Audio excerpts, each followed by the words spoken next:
YouTube ప్రేక్షకులకు నా యొక్క నమస్కారాలు. ఈరోజు నేను మీకు మరుగుమందులో అతి ముఖ్యమైన చెట్టుని మీకు పరిచయం చేయబోతున్నాను. అసలు ఈ మరుగుమందు ఎందుకు వాడవలసి వస్తుందంటే, భార్యాభర్తల సమస్యలతో బాధపడుతున్న వారికి, ప్రేమికుల సమస్యలతో బాధపడుతున్న వారికి, అదేవిధంగా అత్తాకోడల సమస్యలతో బాధపడుతున్న వారికి ఈ చెట్టు పేరు అత్తిపత్తి చెట్టు అని అంటారు. ఈ అత్తిపత్తి చెట్టు పేరు అదేవిధంగా ముట్టుకుంటే ముడిచిపోయే చెట్టు అండి.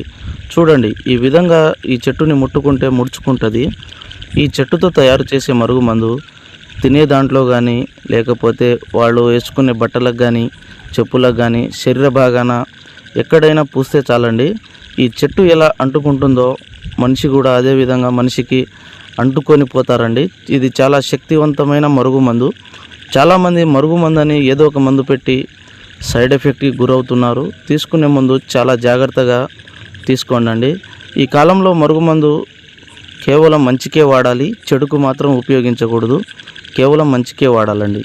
ఈ మరుగుమందు పెట్టడానికి అవకాశం లేని ఎడల దూరం ఉన్న వ్యక్తిని కేవలం 7 రోజుల్లో ఫోటో వశీకరణం చేసి, అఘోర వశీకరణం ద్వారా వాళ్ళు ఎంతటి మొండి వారినైనా మన వైపు వశపరుచుకోవచ్చు.